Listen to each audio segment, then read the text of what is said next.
Hello, everyone.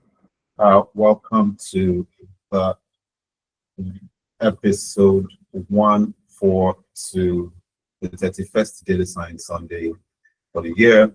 Welcome. My name is Pablo. I am a data science professional, a curriculum manager, a data science instructor. I lead data science communities. I build data science communities. I am also um, the Director of People and Head of Data Science Programs at Collab Innovation Hub. And I am the host of the Data Science Sunday for today's episode. Data Science Sunday is powered by Collab Innovation Hub, one of the first innovation hubs in Northern Nigeria. We're building a tech ecosystem where people with pillars that help people build their tech skills, startups, labs, policies, funding, partnerships, and all. So, and Collab Innovation Hub powers the Data Science Sunday, and we are here to build our data science skill around a community. So, if you're learning data science for the first time, this is a perfect community. So, welcome everyone. We're also building consistency. Consistency is super huge in your data science journey. Every single day, just keep one step gets you to your goal as a data scientist. So welcome everyone. The Data Science Sunday episodes have two sessions. The first session is from 6 o'clock to 7 o'clock West African time. And we use it for a bunch of things. We use it for talking about our challenges, sharing what we've done for the week, and what we hope to do for the next week. And we also use this as an opportunity to share resources, folks who are getting started, folks who are already starting, folks who are getting stuff done, folks who are stuck in the middle of the very tedious learning curve. We're here for you. This is what we typically do here. Additionally, then the second session is almost always the technical session where we share a few things and all. And yeah, so that's what we're doing today. So typically, if you're in the Data Science Sunday for the first time, we'll almost always encourage you to share. Let us know what you're doing. If you want to do that, you just basically raise your hand, let you speak, tell us what you're doing, and all. If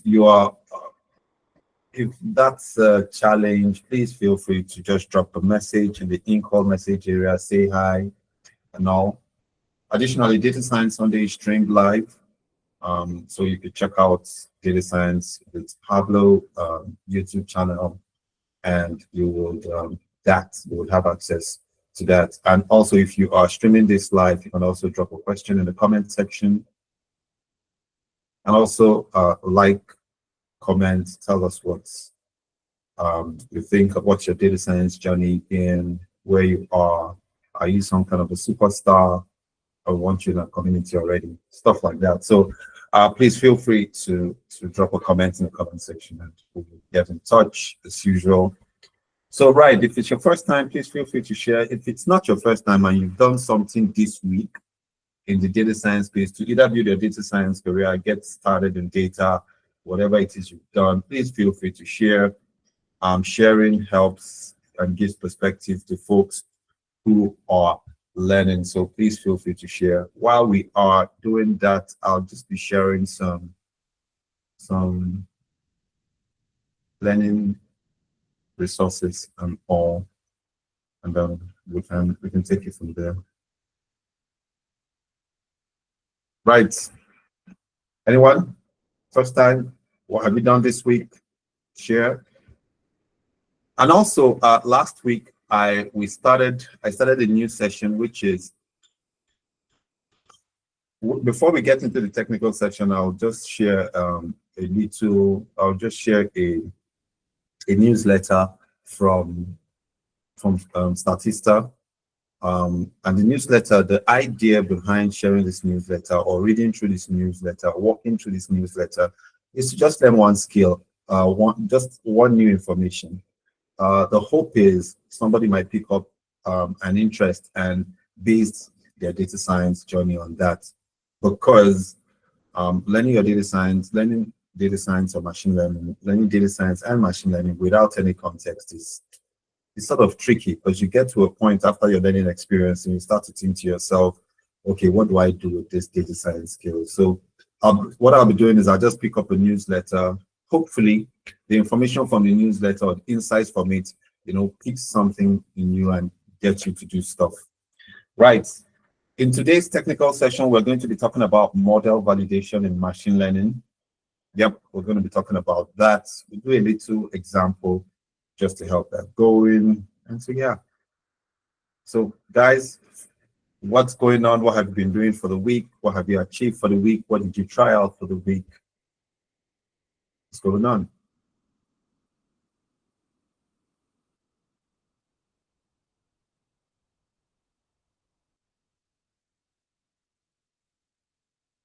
Yes, I like that part. This is the part I like. Please go ahead. Good evening, everyone. Yes, it's James, as usual. See, just to put it straight for anybody that is it's listening in on this, James and Shino are almost always the people sharing what they do. It just feels like the rest of the people who are here don't have what they're doing. I know they have what they are doing. I see what they are doing, but they'll rather not talk about it. But that's fine. Agenda, by the way. All right, guys. James, please go ahead. All right, so one of the exciting things I actually realized, not that it is my first time of seeing it, but like I realized it this week. So it's the difference between an AI agent and an agent. So, when we talk of agents, everybody just thinks that we're talking about an agent, something that is powered by an AI. So I read through. I had to do some. There was something I was doing that I had to like read in depth. So I had to look up Anthropic's blog on what an agentic system looks like. So according to their explanation, agentic systems are grouped into two. We have the workflow and we have the agentic AI. So workflows are where like you have an AI maybe that checks for, let's say you're working in health, right? And then you have this AI that takes people's health record and then analyzes it and then gives its own output to another AI to validate its thought. Like we have two AIs, let me not confuse us. We have two AIs, A and B. AI A will take inputs, medical results, assess it, and bring out output.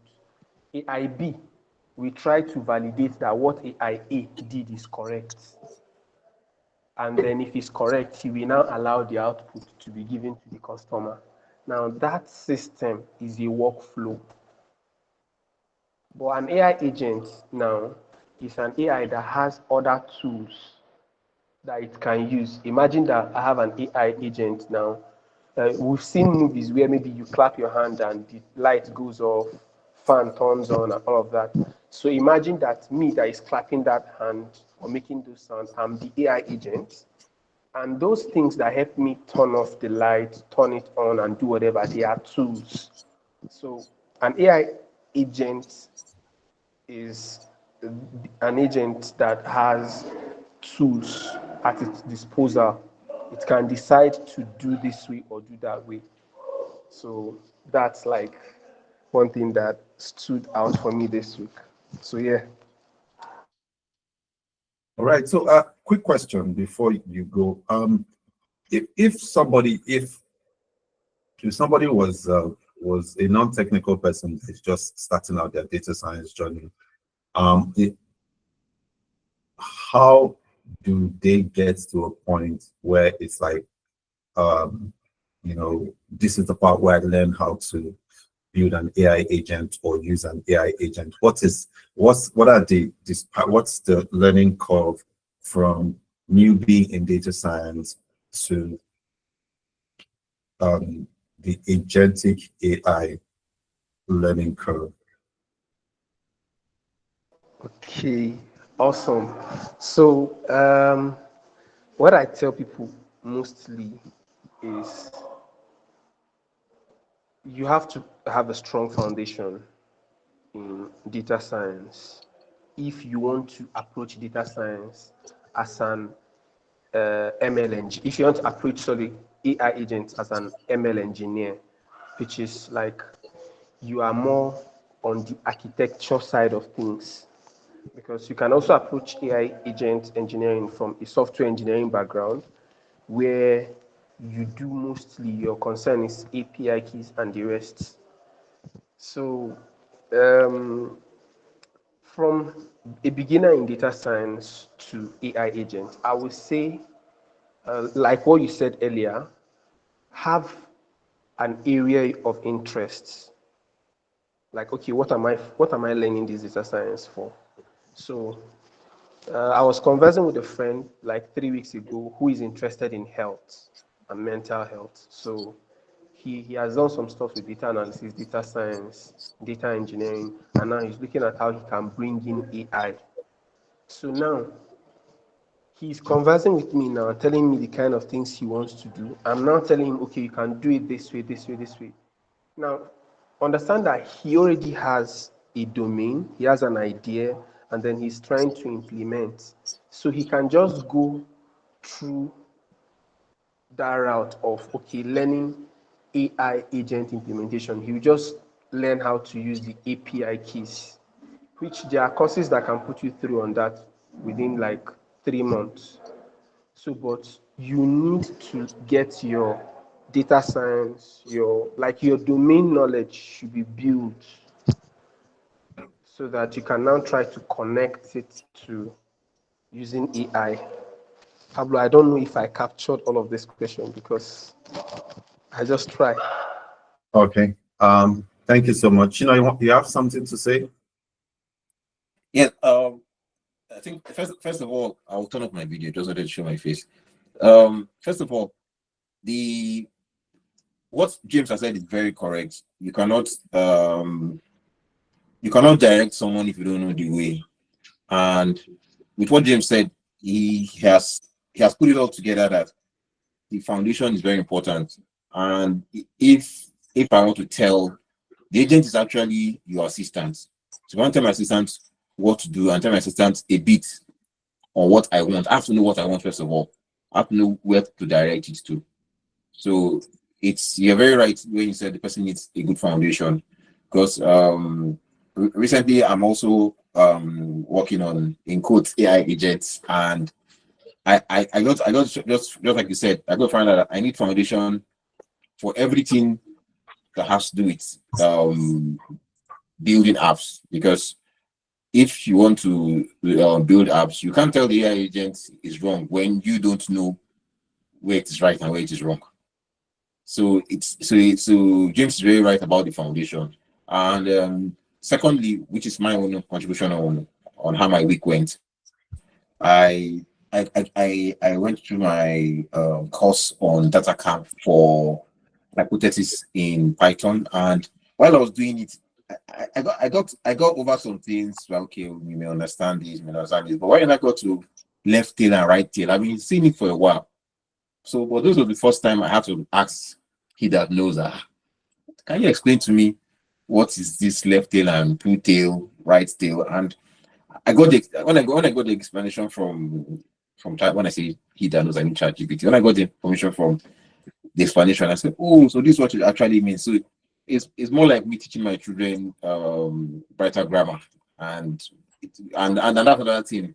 We mustn't we mustn't forget the part that plain English, when Pablo always says you should be able to read and understand. So if you read and understand, then you can pass a message can pass to you, and you can also pass a message to someone. And that plain English also works also in data science very well. Then secondly, while I was doing the research for a talk that I was supposed to have today, I got to find out about about what Pablo always says about reading context. And two articles I came across on both on Statista. One was on debt.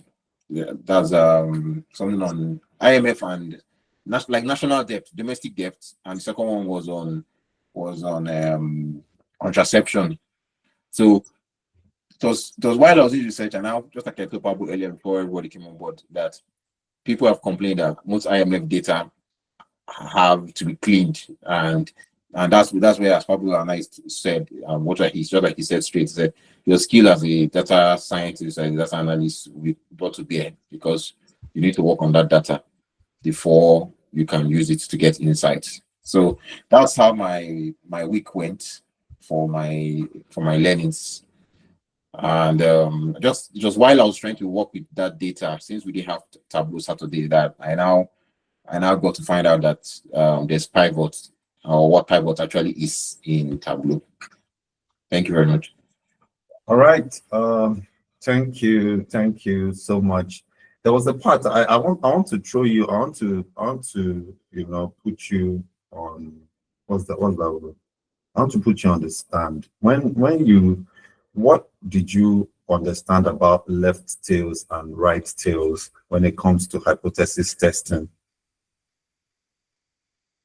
Okay, the statement, when the statement is made, the first part of the statement and the second part of the statement will tell you if it's a right tail or if it's a left tail. Then if the statement now is not doing a comparison or more and less. Okay. Yes. So it's the beginning. Let me put a. Let me try and see how I wrote it out. So when I got to that point, and I just realized that, oh, so it is just like I said before you came on this. It is English. We would like you to compare this if this is more than this. We have to compare this if this is less than this. So I was getting a bit confused when he said left tail and right tail. So, but when I now understood that it is more of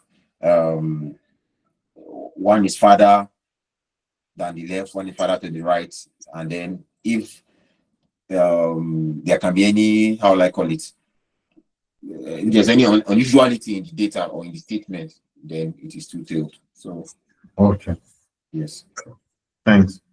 You're welcome. Yep. So is this different from, like, say, positive hypothesis and negative hypothesis? Positive hypothesis or negative hypothesis? Are you trying to say like the was that null hypothesis and alternative hypothesis? Is that what you're trying to say? Yes, null and alternative. Yes. So basically, if I have to pivot, it's not basically that per se, right? It is connected to it, right? Say for instance, so the null hypothesis is basic situation. Just imagine yourself that you're a judge, right? Imagine yourself to be a judge, and there's a crime, and the state is now accusing someone, and there's a defendant. Your job typically is to find out who's guilty, right? So the null hypothesis is basically saying is the default, which is someone is innocent before proven guilty. The alternative hypothesis is that the person is basically guilty of the crime. Now, before you make your judgment, you need to tell yourself, look, I don't have all the evidence, and I have limitations. So you are going to state your limitations, and in this term, your limitation or what the space you need to make your judgment, the error that you can take in your judgment is that thing called your significance level. So you can have a significance level where you say, look, I can give space for 5% of errors. So now, if at the point what you are trying to do, if at the point the evidence that is brought before you, right, you tell yourself, look, is the evidence bigger than what you expected, right? Then it means that you are dealing with a right-tailed test in trying to find out if that person is guilty or not. If it is smaller than expected, right, then it is significantly less than what you were expecting. So in essence, it is a left-tailed situation. So that's basically what this whole conversation is. So again, the null hypothesis is basically the basic stand, and then the alternative is what you are looking to jump in at. Hopefully, I hope that did some small judgments to it. Yeah, it did. Yeah. Yeah. So it's an interesting way to always think of things when you do hypothesis testing. It's like, again, I will always advise people, when you think of yourself as a judge, and then think of yourself as how much leverage, how much mistake are you willing to allow before you say something is correct or wrong. Also, if you're trying to make any prediction, ask yourself, if you're trying to say something is so, let's say, maybe you say something like you have a thought that by default, if people start learning tech as kids, they would succeed, they would earn higher pay as adults. That's almost always our null hypothesis when we're building communities, because we're saying people should come early and stuff. Or sometimes the alternative, conversely, the alternative hypothesis is that folks who learn maybe to write code and tech at an older age may not really succeed as much as those who started as kids. So now our job is to confirm if or either to, is to reject the null hypothesis, which means folks who if we reject the null hypothesis, we are saying it doesn't really matter now. You can learn tech at any point and succeed. But if we fail to reject it, it means when you start as kids, you succeed. And that hypothesis is basically what people use when it comes to tech and say, start learning the tech thing as a kid and you succeed as you grow. So we do hypothesis testing all the time. Even our parents thought so by sending us to school. You hear parents say that, like, there's a lot of that. Then all of a sudden, we are now even dealing with the alternative hypothesis where we're trying to say, look, man, going to school is not all that. So the question is, what is the level of mistake we're willing to take in that route? You see that there are also people who would be like, I'm not going to go to school because I think school is far-fetched. I'd rather go and learn a skill, and then to what end is he going to test that situation until he now tells himself, this kind of thing. Maybe he'll tell himself, he'll give himself 5-10 years, and then within that 5-10 years, if he succeeds, he now tells himself, yeah, that's correct. I dealt with that alternative hypothesis and I'm succeeding in it. So it's something of that nature. It's really an interesting knowledge area. And I'm learning it at the same time on DataCamp, and really interesting thing. All right, guys. Again, anybody with stuff that they have learned this week, with something they're trying to do, remember, guys, before we get to our the second session, we are also going to read up on a random article from Statista.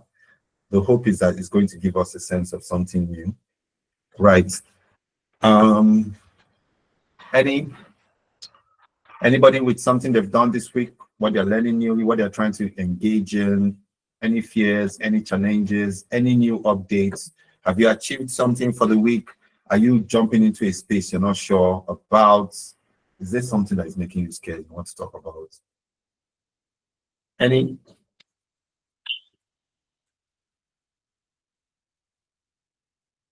Okay. before, if anybody is thinking of that, let's jump in. Let me share my screen, and then we can learn something new for the day. By the way, I'll just be dropping mine a little bit.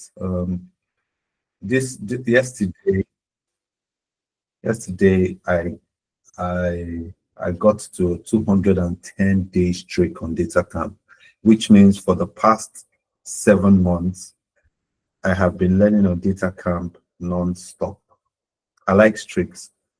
I have this thing about consistency. 7 straight months. Today makes it day 211. Also, I learned from, like, the DataCamp thing taught me something, that learning at night for me is not optimal. When I learn at night, I'm halfway through getting knocked down, and yeah. So what I tried to do was start to ensure that I take my DataCamp course in the daytime. And I think I've done myself a huge disservice by learning hypothesis testing mostly in the evening time. I feel like when I'm done, I'm going to learn it in the daytime again, because hypothesis testing is a super idea. It's like it's really a huge idea. Companies use it. We use it every day to deal with human beings. We use it every day in business without even knowing it, right? We have our existing beliefs, our pre-existing beliefs, and alternative hypothesis to knock them, off the ground. And so yeah, so that's one area. So today we are just to add to that, part of what I did this week and all. And also, interestingly, in October, we're in August, hopefully by the end of September, a lot of things will be coming to an end. Like, I think by the end of September, I'll be rounding up my pilot program for the Data Science Mentor program.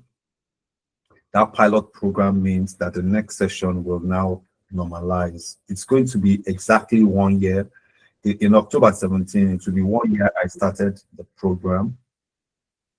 And I'm generally going to take that program really seriously. It's going to be a program I believe will become a center point for people who are learning data science virtually. So I'm going to throw that in. Hopefully in the next 5-6 years, folks will be signing up for data, and maybe it will now become the Data Science Mentor, down to Data Science and Cloud Mentor, down to Data Science and Cloud and AI Mentor, stuff like that. All right, so today I am going to, so this is what we have here. Now, if you look on the screen, you can see what we have here is one important aspect of women's sexual and reproductive freedom is access to contraception. So today we are going to be talking about women's sexual and reproductive freedom in a way.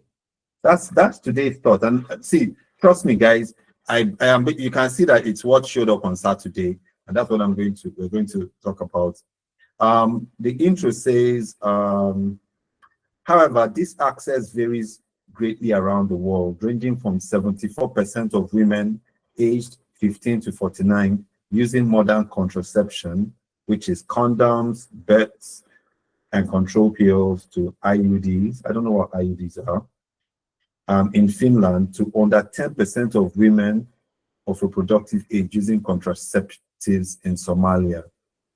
On Monday, it will be 65 years since the first contraceptive pill went on sale in the United States in 1960. So guys, look, just think about that. This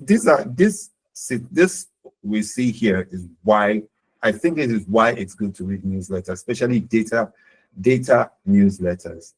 The first, I've gotten really important knowledge from reading newsletters. Like, the world became 5 billion people in July 11, 1987. That's like the World Population Day. And then just to know that just what 30 38 years later, the world is just about 8 billion people. Such an interesting start. So today we're looking at that. So we're going to read up on this. So I'm going to share. I've clicked on this. It has gone to one of my screens. Let me go and look for it, and we can hold on. Let me know which screen I'm working with. Okay. So we can, let me drop this to the screen. Yes, here we are. Right, so this is what we have today. Right, so it gives us a shot at learning stuff. Let me see if I can make it bigger. So the topic is how, okay, hold on. Let me also get a hold of my,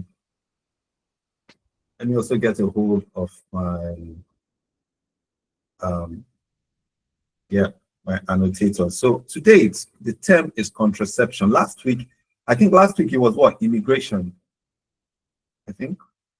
So today is contraception.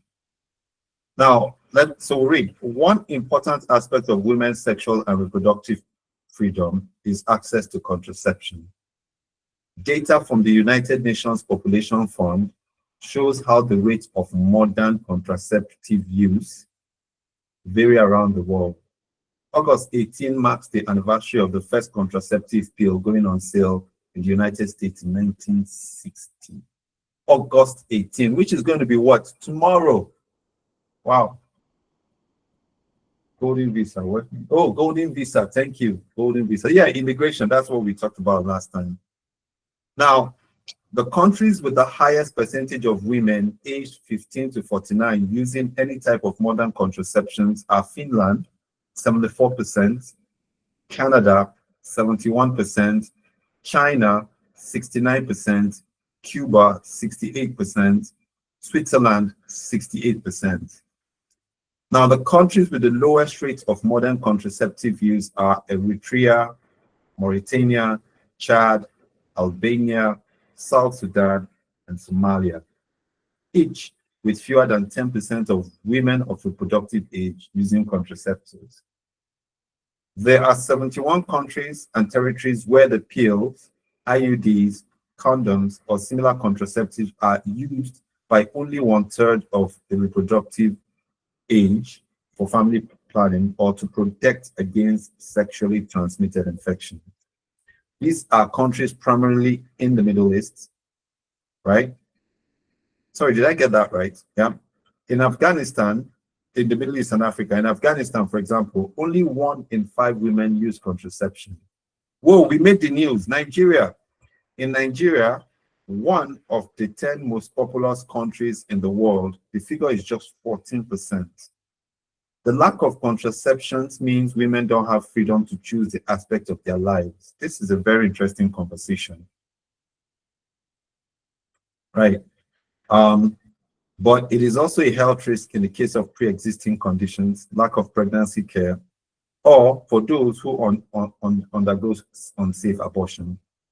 Beyond pregnancy, the lack of condom use puts both sexes at risk of dangerous and deadly diseases. All right. Now, guys, again, I have to put this in perspective. I am reading this randomly. I don't have, I'm not like working for Statista or anything. So I just pull this up and it comes to my mail, right? And I pick it up. If we don't get anyone next week, you can see that there's this about Canadians. We can always choose the one to read, but this was what was in it. Now, this is the interesting part where I like the most, where we look at visuals, and the hope is this gives us a thought process on it. By the way, you will notice that while we were speaking, you see this data from this. So there's the data on this World Population Dashboard, right? Total population. That's interesting.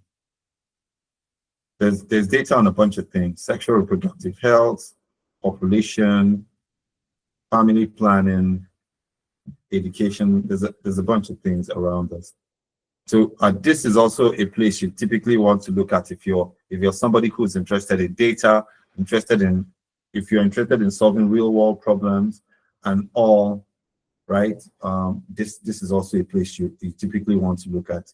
If you look over here, it says the World Population Dashboard showcases global population data, including fertility rates, gender parity, in-school enrollment, information on sexual and reproductive health, and much more. Together, these data shine a light on the health and rights of people around the world, especially women and young people. The numbers here come from UNFPA and fellow UN agencies and are adapted annually. All right. So this is an opportunity. If you're one interested in looking at data, understanding stuff, right? Then yeah. So this is where it is. So guys, and this is the chart for today, looking at the chart distribution for contraceptive around the world.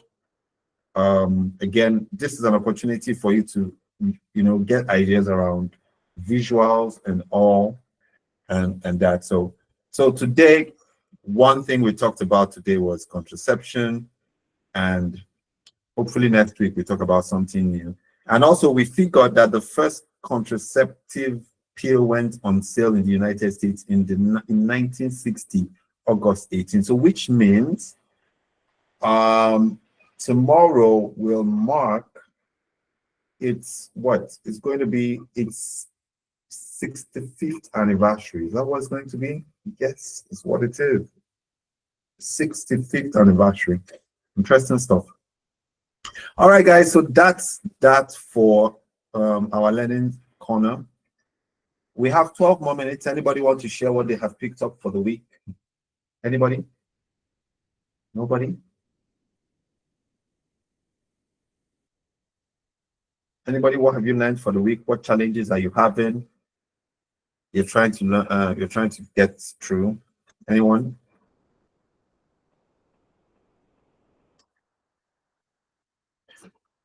Okay. Please feel free. If is anyone that has did you achieve anything this week? This week? Are you going into the next week trying to do something new? Okay. Well, since we don't have any, let me drop a few things. If you're new or you know anybody, the person can sign up on join our Data Weekends group. We have a Data Weekends group where we connect. So please feel free to join us in there and share with us your learning experience. Someone said when we have something at Collab called the town hall meeting, where we share feedback, we have interesting conversations, and there's this educator, her name is Grace Amoka. She said, when you teach stuff, you learn twice, which is such a huge stuff. So sharing stuff is like teaching. So when you share stuff, there's that possibility you learn stuff 2 times. You know what I mean? So please feel free to share. Don't keep stuff to yourself. If you're having any challenge, your ability to express yourself is, has this thing in developing you and making you better at what you do. And it also helps you to express yourself. Self-expression is a super skill. A lot of you have, I have very great communication skills in your CV. This is just the opportunity. The next one I'm going to share is I'm going to share my YouTube channel. The Data Science Sunday is streamed live, so you can check out check out our past sessions on my YouTube channel, Data Science with Pablo. Feel free to check it out. And also, I'm going to share the latest edition of ThinkStats, probability and statistics for Python programmers, data analysts, data scientists, and all. Shout out to Alan Downey for that. All this stuff, I've been going through it this week. This is what I've been learning. You guys see, look at me, hypothesis testing. I told you guys, really interesting stuff. So yeah, I have been on this. This is it. Really interesting. I've been reading this book. It's not even a book. This is what I'm sharing. It's wherever you are, just try to read this. This thing has so many interesting stuff. right? That you can use. It gives you a sense of how to think around probability and statistics, and you use Python programming language to do this. And with the codes that are written, you get to see what you can do, how you can write codes. For instance, this is a try and accept block. This is a try and accept block for installing, for importing a model. So if it fails, it installs. Just think about that. So that means if you have a try and accept block, you don't even get to have an error every time you run an import statement. It's really cool stuff, right? And you can learn it from just reading this book, and you can see a lot of things, right? You learn how to write code. This is a function. Look at this function here. Really cool function. Does a bunch of things. It takes in two parameters. And this book also has an aspect where you can also see some of the code, the repository for it, and all. So I think this is really, really cool. It's Alan Downey that took his book and converted his book to Jupyter Notebooks for everybody to watch. So please jump on it. I think it's cool. If you're starting out in data science, again, I think it's cool if you can download Anaconda. Anaconda is really an interesting tool to get started with. I always tell everybody, if you can, Anaconda download is always on here. Check this out. Free. It's a distribution. It's free. And Anaconda now comes with a lot of stuff. It has its cloud repository. So if you are somebody who was using maybe writing code, you see Anaconda now has toolbox, how you can manage projects. If you have code snippets, you can manage them. You have chat-based Python help, which is, I think, is really cool. And there's a lot of stuff you can do with it. You can, your environments and all. So they come with it. So please feel free to get started with this. I think that's great. And if you can, guys, while you're learning, I think online courses would also help out. If you can take online courses has a compounding effect. While you're learning, try it an online course. It's sort of like structures how you learn stuff. In the past, I have often said reading a book is one sure way of learning. That was in the beginning. There was a time I thought, and what, I'm not saying reading a book doesn't work, but balance with all these things sort of just gives you insights. And yeah, so these are a few things I have shared. Next week, what I'm going to do now is I'm going to be going online, and I'm going to be searching through places so I can find free materials. I have on Twitter. I have an account. On my Twitter account, I don't like to go to my major Twitter account. I just go to my data science Twitter account, because that first part, you see this part here, this very part, this is where the distraction exists. I try as much as possible to stay away from this distraction here, because here you're going to see a lot of issues. And I love football, so I typically have where I just concentrate on this, and there's data science. So whenever I'm here, there are a bunch of individuals, there are a bunch of information you typically can see, right? People sharing stuff, right? So this is Joy Victor. Everything here is about Python and data science. You can see that. And so basically all that. So if you can, you can also sign up on, look at this, on Science. Right. So if you can do this, please do it. If you are on Twitter, if you're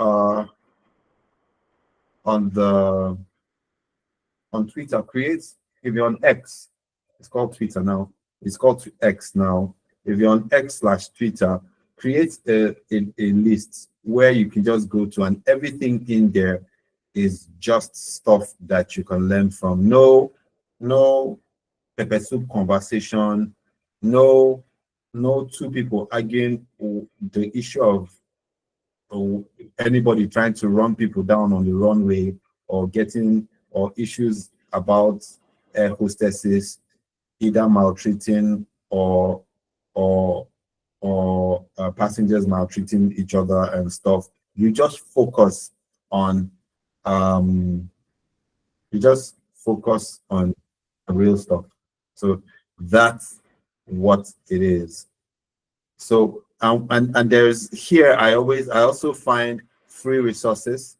There are people who share free resources to tell you, oh, this resources is free, check it out, and all that. And you see they share things like programming websites to learn stuff, right? Cheat sheets, stuff like that. It's really interesting stuff. You even get to see their scholarships and all that are there.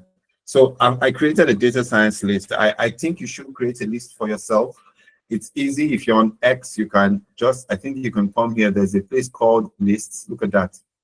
And lists exist on Twitter too. On this, you can see, look at, for instance, there are lists they discover, but here are the ones I use to get myself going, right? This is for Tableau.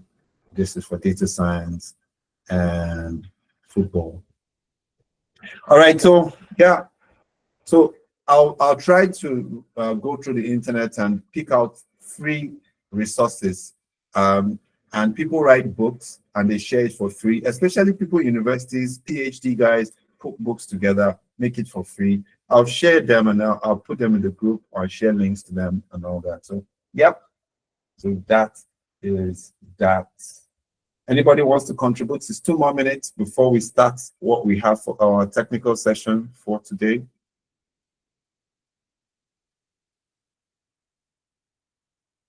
Anybody with any contribution? Anybody? Nobody? Anybody?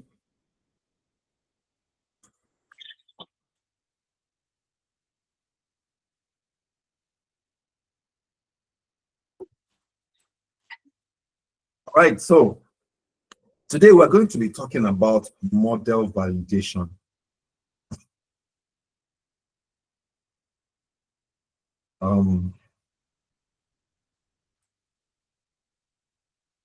So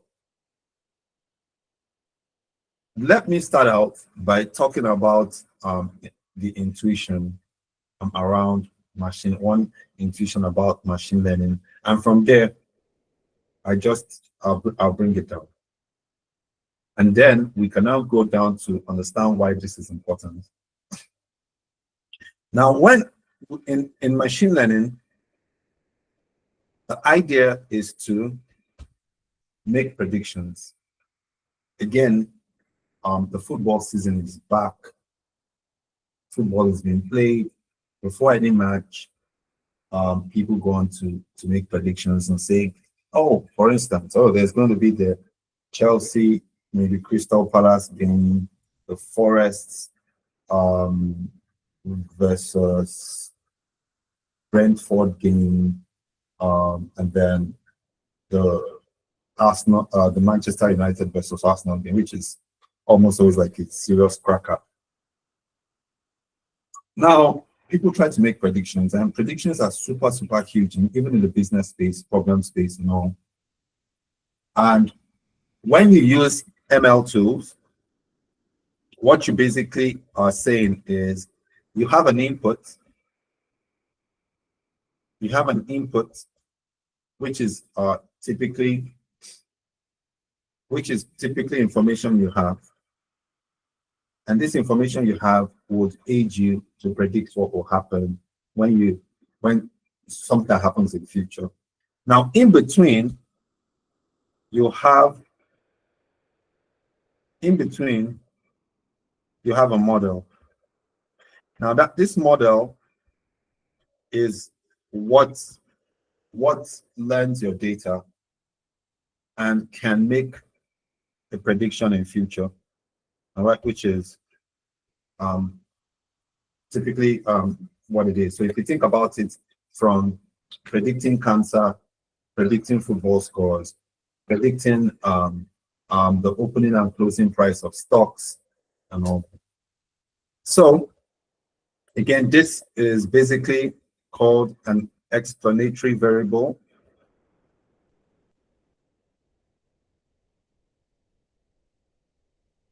Let me call them explanatory features.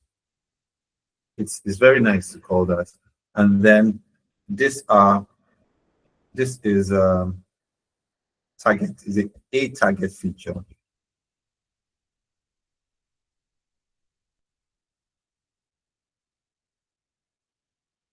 So this is what we are predicting.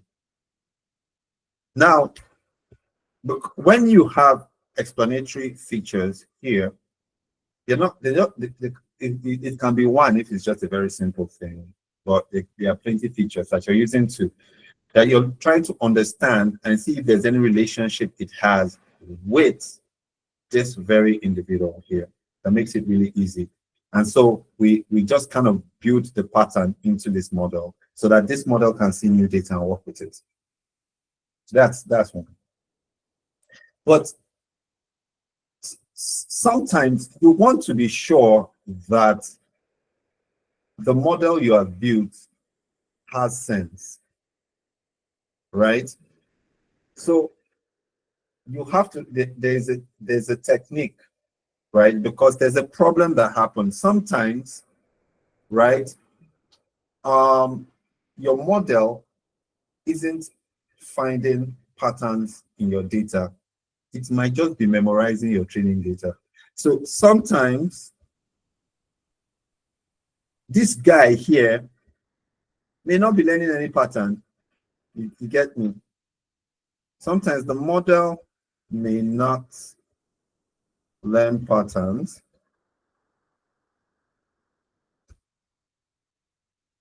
It memorizes. What it does is that it memorizes the complexities in your data. And if it memorizes the complexities in your data, when it sees new information that it's supposed to predict stuff, it will be like, I don't even know what the hell this is. But if it looks at the data it learned from, it can predict stuff. It can say, oh, this would happen, this would happen. But when you give it new data, it's like, I'm confused. Now, how do you, there's a technique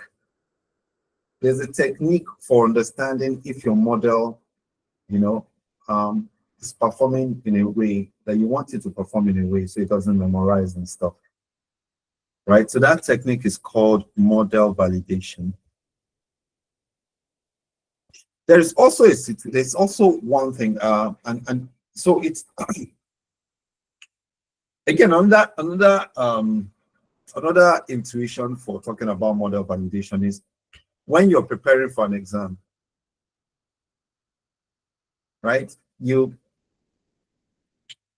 So you're preparing for exams and you're reading past questions. Now, remember, you're supposed to read past questions to understand patterns for the questions, not to memorize it. Now, you truly want to understand the past questions, so when you see a new question, you can understand the techniques for answering them. But how do you know that you have not memorized them? So in order to prevent you from memorizing past questions, you have to have a technique for how you practice, right? So there are techniques for model validation, right? And so we're going to talk about the techniques for model validation, and we're going to look at the very first way of doing it down to the technique that solves the disadvantage of one technique over another. So, so here is, we're going to talk about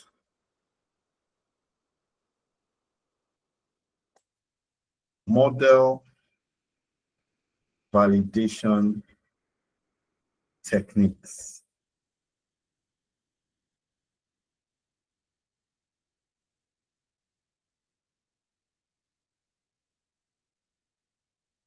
Model validation techniques.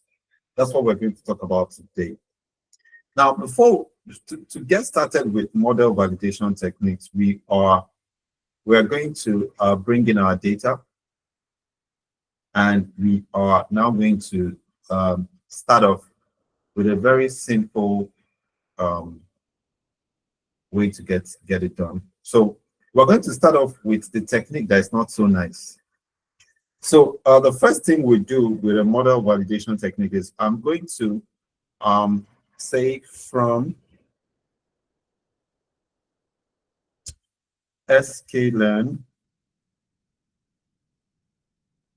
dot data sets, because this is what I'm going to be using, data sets, and I'm going to import load underscore iris. I'm going to take the iris data set. Load iris, where are you? I'm going to use the iris data set. So basically the iris data set has a classification, a feature, target values that are classified into three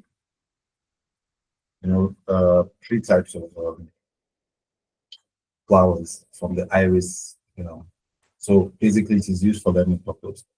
Now what I'm going to do here, I'm going to call this iris, and then I'm going to have load underscore iris over here. And inside here, we now have we have an sklearn object, but inside they are filled with arrays, and these arrays are either data or targets. So what we're going to do is we're going to fit them to the representation of scikit-learn that works for scikit-learn estimators, which is the data representation for scikit-learn. We've talked about this. N underscore samples, N underscore features, that's the feature matrix, and then the target vector. So that's what we're going to do. So conventionally, X is used, and so here I'll call this iris.data, and then we have Y, which is a small y, which is like the target variable, and this is iris.target.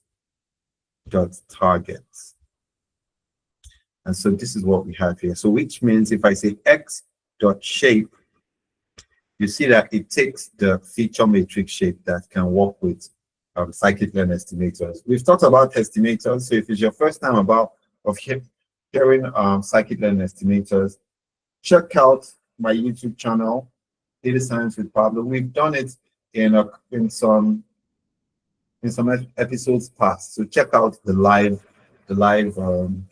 videos, and you would almost always see. Just check it, go through it, right? And then of course there is Y.shape, which is just the target, which is the target vectors, right? So now we have this, right? So now we are going to build a simple classifier, and then we're going to train our model on that simple classifier.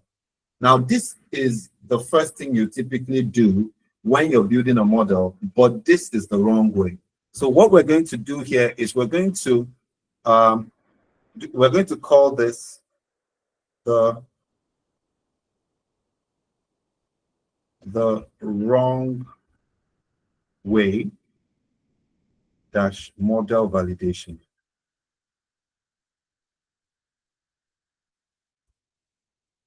So here we call it model validations, which is the wrong way.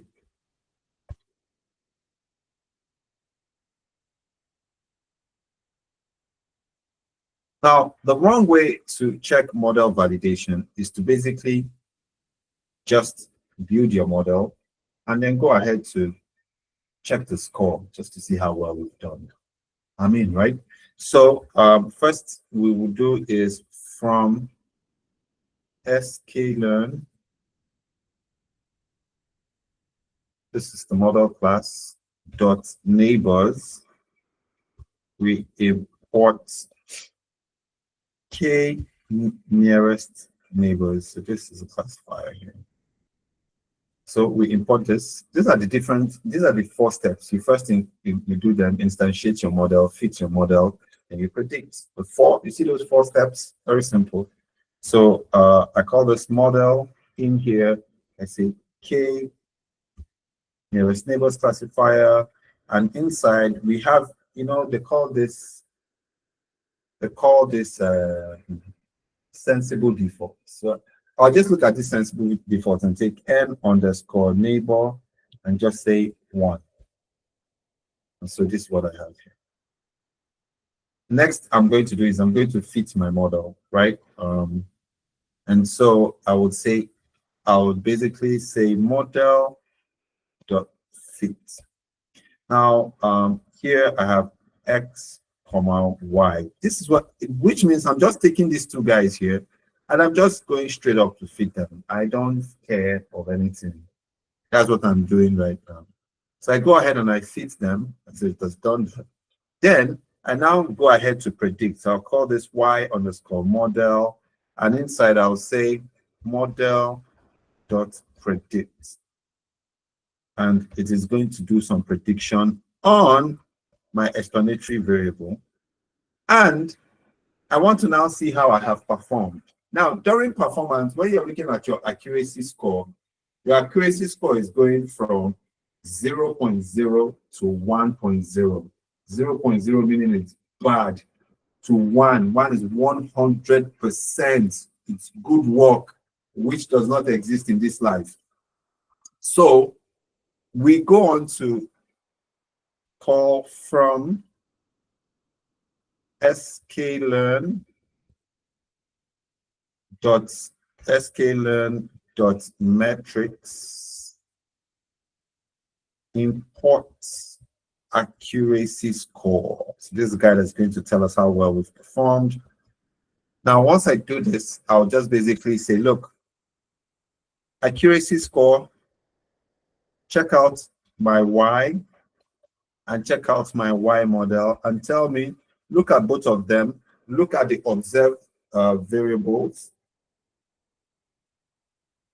look at the observed variables and predicted variables, and tell me if there is any discrepancy. Is there an error?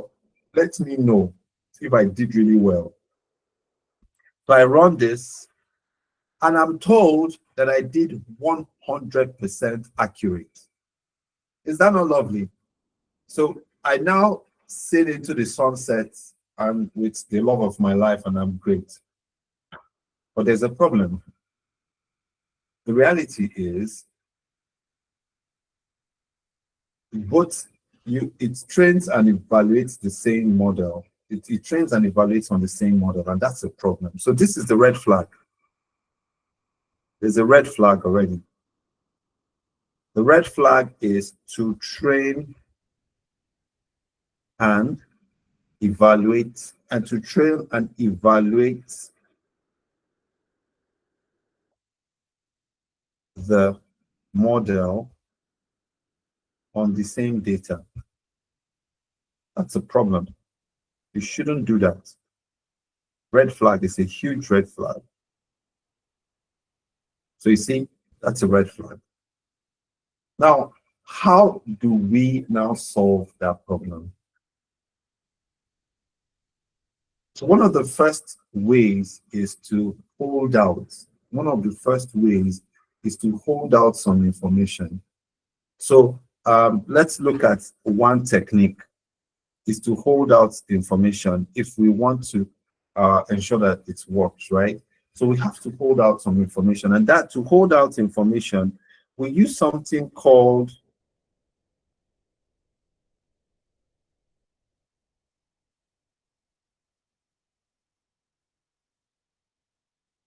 the train test split, right? That's what we're going to use.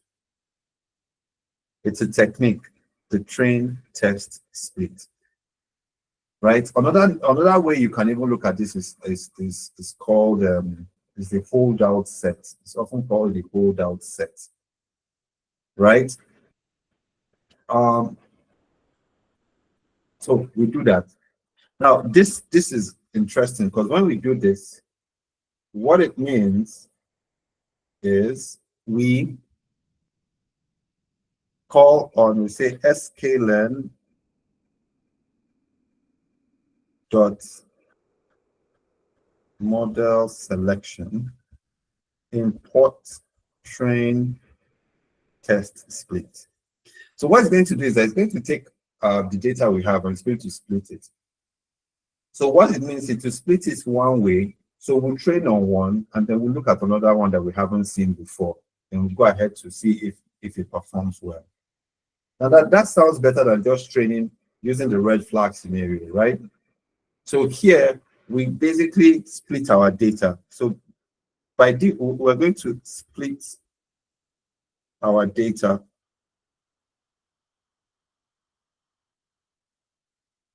I'm going to split our data. By default, so to do that, we are going to take our X and give them, and I'm sure you've seen this before. We say X1, then we'll call this X2. This we take our X and which is our explanatory variable, and we split it into two, call it X1, X2. Then we have Y1 and Y2. We split them into two. Then we now call train test split, which is this our guy over here, and now say, look, take X and Y, and so there's something called we create something called random. It's a parameter. Now think of it, this parameter this way. I'm just going to say let's say 42.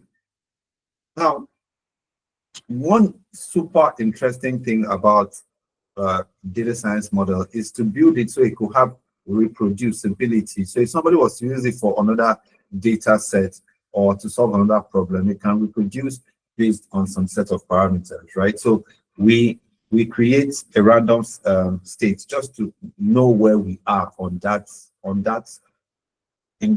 grand scheme of reproducibility. Yeah, that's the word. Now we now say train size. So train size is how much you want to split our data. So we'll just say 0.5. So it's 50%. We're doing 50-50. Yeah. And so we run this. So now, if we go and pick that our model that we have, remember this model guy, this guy. Now, if we pick it, we are now going to fit.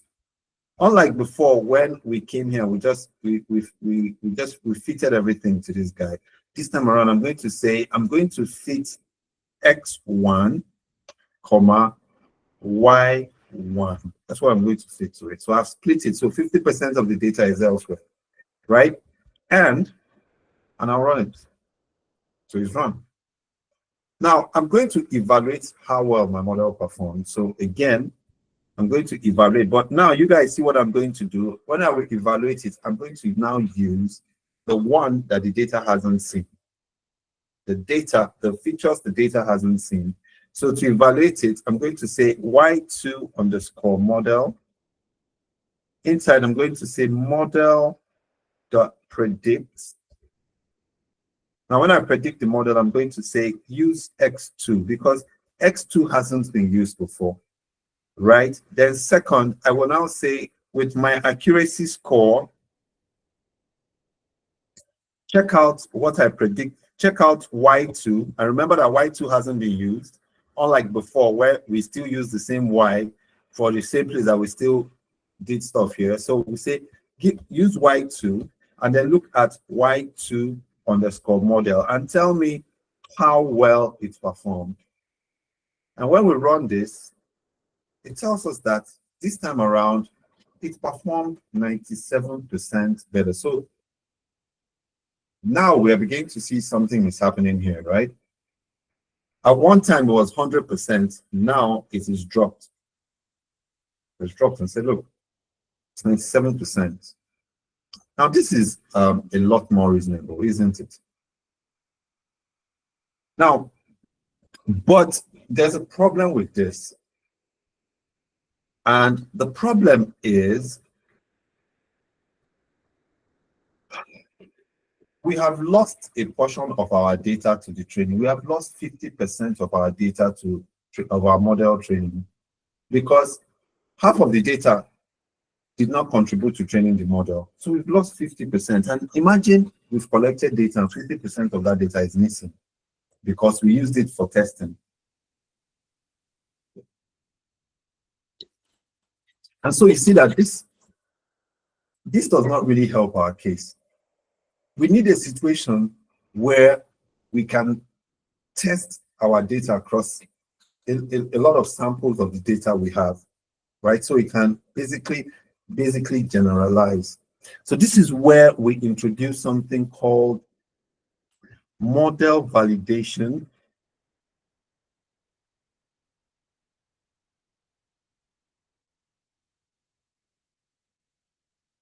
with cross-validation.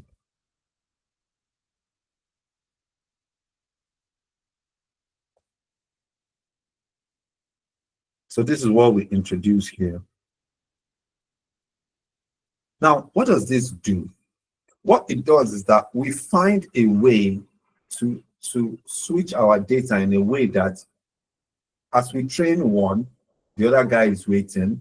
We train the other guy is also waiting. So one is now called a validation set, one is a train set, right? So just, I want you guys to see what this means. Now, what we're going to do is we're going to do something called a twofold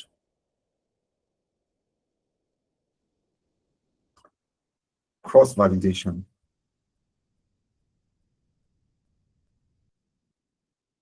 What's called a twofold cross-validation.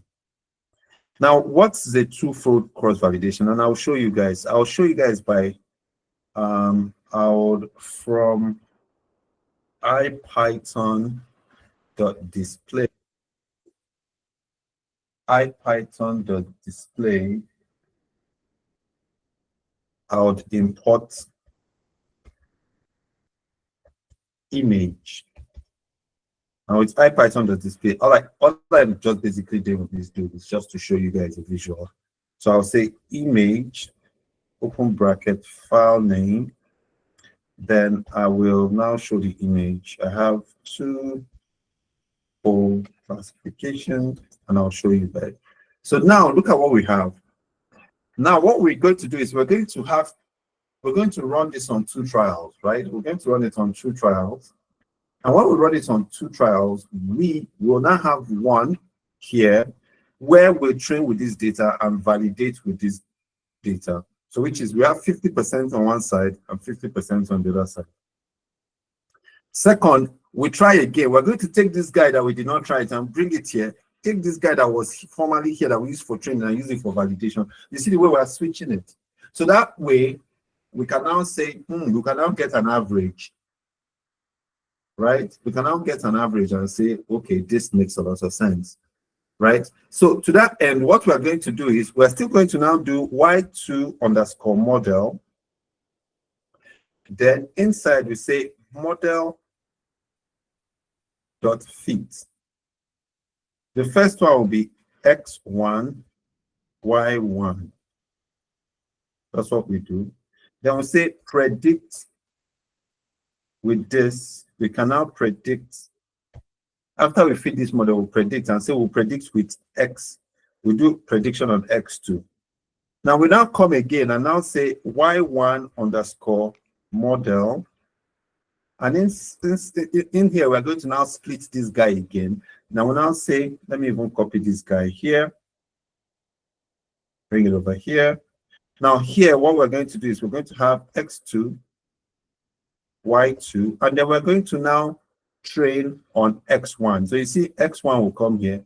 This x2 was formerly here. So you see, we say x1. So now we've now trained both of them.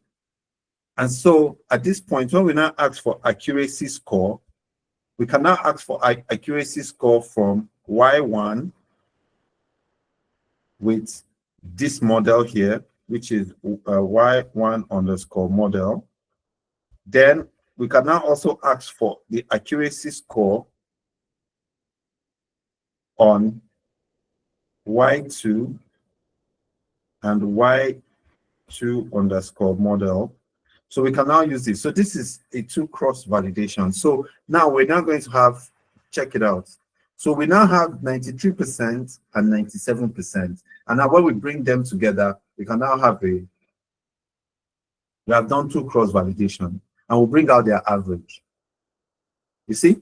So this time around, you see that we will now look at the average and now say, oh, that's nice. Now, but think about it, right? We can do this consistently, but by halfway through it will be tired because this is such an inconsistent way to keep, testing the stuff. So we need to find more trials, because with more trials, this will work. But if we continue with the way we are doing, it's going to be very tedious. So what we have to do is we would want to split our data. Imagine if we got a chance to do 5 cross validation. See here, what did we do here? We did 2 folds. What if we had a chance to do 5 cross validation? That wouldn't that be nice?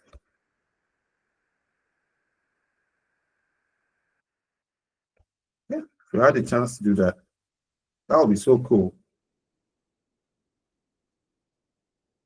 So, and if we're to do that, that means we would have something like this: image, open bracket, file name, right? And we will now have 5 cross validation.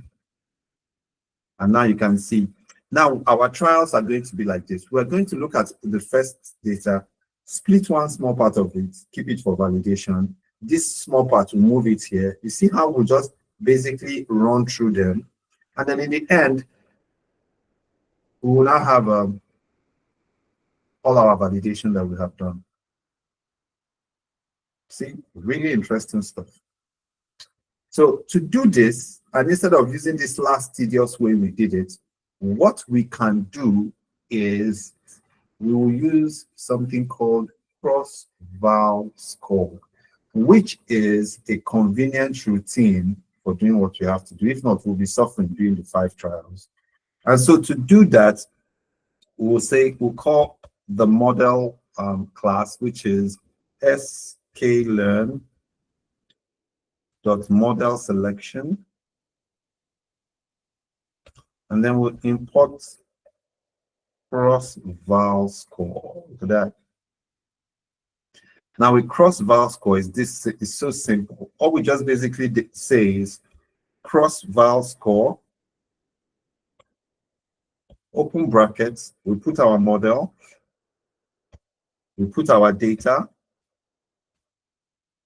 and we use call CV and say equals to 5. And with that, when we run it, it gives us an array of what we have trained on. Right? So you see with this, we have the different training which it has done. And as a matter of fact, you guys see that at this point, if we get the average, it will make a lot of sense. Please go ahead. Okay, so I want to ask, so because we imported the cross-val score package and we now put it in front of the model selection we've done, so it's not supposed to have all the long, Yeah. we just put it and then it runs it over. So because I mean, doing the other one we're doing is pretty tedious now. So that's why we're going to use a model.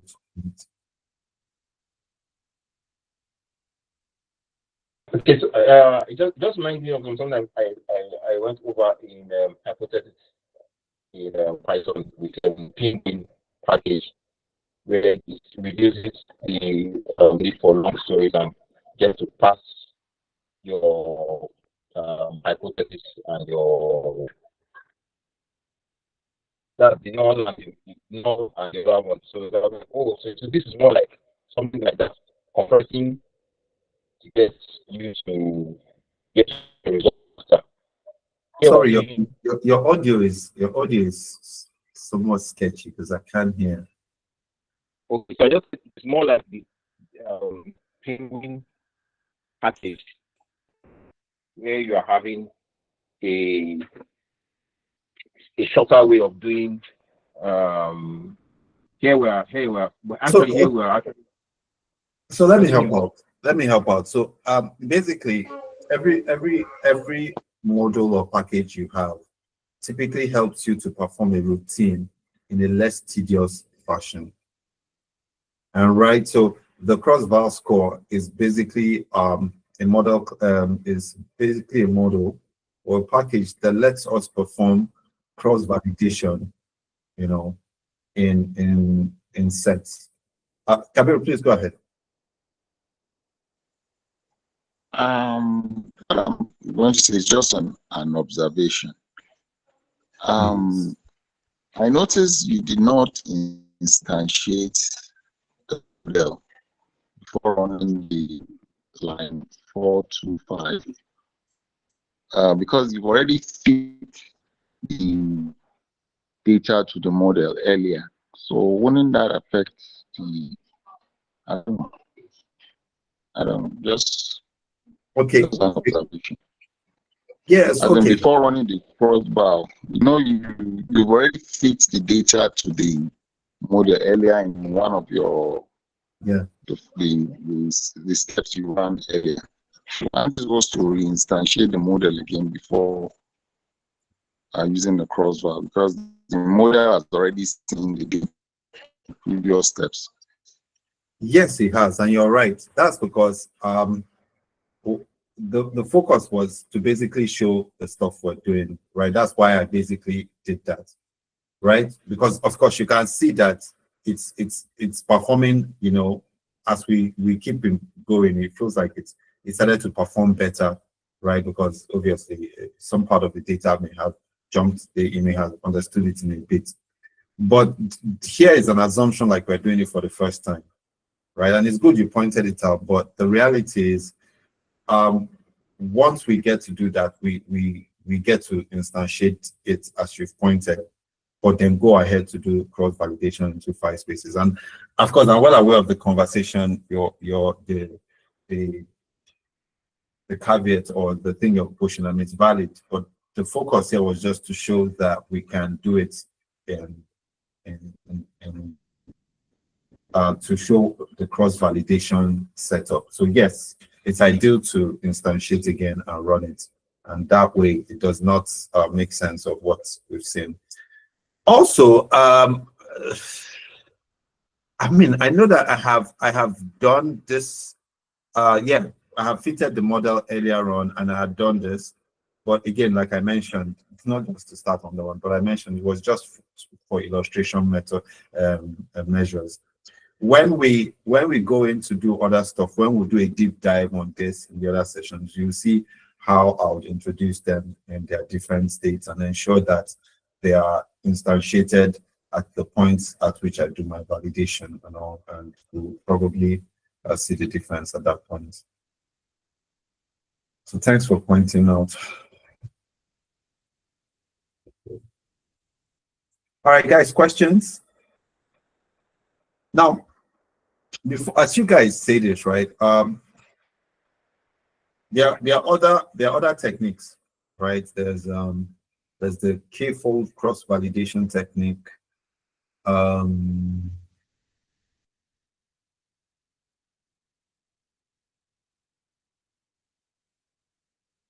Yes, there's a stratified cross validation technique. All these techniques have intuitions, right?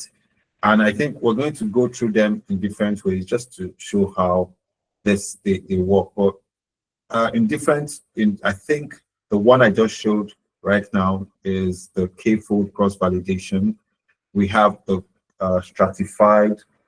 Just hold on a bit. Let me look up. Yes, we have stratified. We have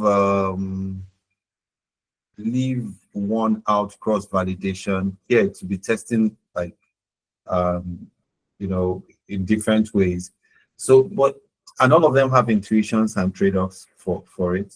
But again, the reality in it is ideal to validate your model to ensure the different predictions, and depending on what you're trying to solve for. If you're trying to make predictions either for fraud or for a certain disease, or you're building a recommendation engine, you need to do a lot of validation because you're looking for a situation to generalize to ensure that once your model sees new information, it typically has you're typically trying to create a balance between its bias and and its variance. So that's basically the thing about it, right? It ensures that our predictions are somewhat smart. You get me? And that's what it is. Now, again, just so we know, a rundown of what we've done from start is an introduction to machine learning, what machine learning is, and then we went on to show very simple machine learning techniques. Now, those ones were without any cross-validation or any splitting of our data.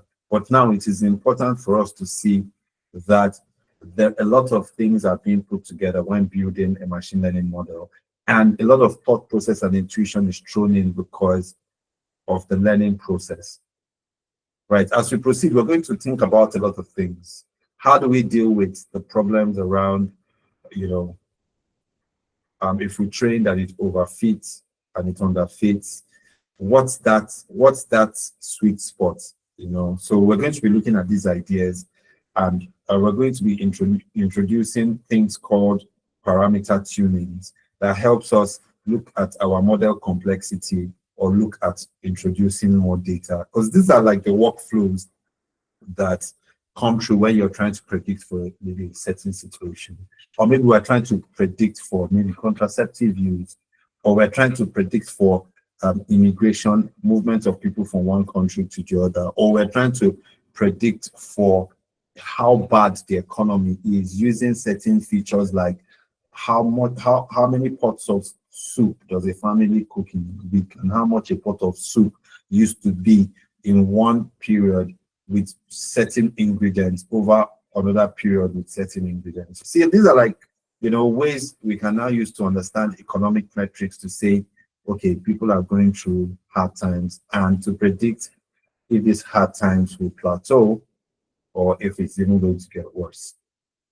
Right, so guys, that's that for today's technical session. Do we have any questions? All right, go ahead, please.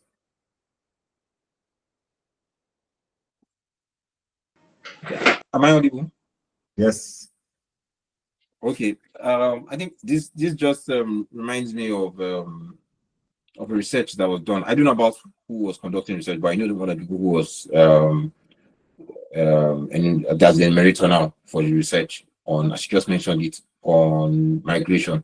And this research was done on specifically on the Japa syndrome. That was back in, I think it's over a decade. It was done here in Nigeria, and they had responded. So I think this is now more like we can throw it in as if they had used something like this, they could now predict, okay, what will be the tendency for a particular group of people from a particular part of the country, from a particular age bracket, from a particular demography. So I think, yes, I did this really puts something in perspective on what you said today. Fine. Thank you. Thank you. Okay, guys. So if that is it, then I think we are coming close to, we are rounding up the episode 142, the 31st Data Science Sunday of the year. Again, it's a new week, and so it's an opportunity for you to do a lot of stuff, so you will not be the same like the last time. You keep learning skills, and then there's a learning experience, and there is the real world experience. What criteria do you use to select a model for a given case? Yes, well, that's a very good question.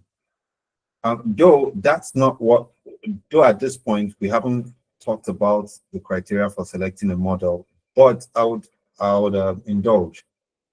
So typically, the one criteria for selecting a model is often understanding how the reality of either the use case or the problem case in reality, as it happens out, as it patterns out, if that's the term to use in reality. Say for instance, if I was to create a model that is to predict and the use case is being, say, Nigeria, and maybe using Kaduna State as a sub-use case. I typically want to know the history of fuel prices, and let's say in Kaduna, and I'm trying to predict maybe fuel prices, right?